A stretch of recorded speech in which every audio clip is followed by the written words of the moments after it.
டயர்டா இருக்குடா. யாத்திரைங்க உட்காந்து பண்றேன். என்னாச்சு? ஒன்றும் இல்லைடா. என்னாச்சு? ஏதோ ஒரு டல்லா இருக்க. ஸ்கூல்ல இருந்து வந்தவனே ஒரு மாதிரி இருக்க. ஒன்றும் இல்லைடா. ஸ்கூல்ல இருந்து வந்தானே எப்பவுமே ஜாலியா இருப்பேன், இப்போ என்ன டல்லா இருக்க? ஒன்றும் இல்லைன்னு சொல்றேன்டா. என்கிட்ட இருந்து எதுவும் மறைக்கிற, சொல்லு. அதுவா? ஒன்றும் இல்லை. சொல்லுதா. நான் வந்து ஃபீஸ் லேட்டாக தான் கட் பண்ணணுமா, அதனால மேம் வந்து நோட் லேட்டாக தான் தருதாங்க. ஆனால் நோட்டு கிளாஸ் முடிக்கலன்னு சொல்லி மேம் என்னை வெளில போய் நிற்க சொல்லிட்டாங்கடா.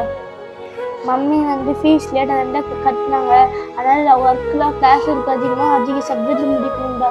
அதனால மம்மி கிட்ட 2 சப்ஜெக்ட் நோட் மட்டும் கொடுத்தேன்டா. மேம் அதை பார்த்து நீங்கள் வந்துட்டீங்கன்னு சொல்லி என்னை வெளில போய் நிற்க சொல்லிட்டாங்கடா. அதானக்கா, சின்ன விஷயம்க்கா. அதான் நோட் வாங்கியாச்சுல, நம்ம நல்லா படிச்சு மார்க் எடுத்தோம்னா மேம் இது மேலே இருக்க எல்லா கோவமும் தூக்கி போட்டுருவாங்க. நானும் உங்களுக்கு எழுத்து தட்டாத்தா.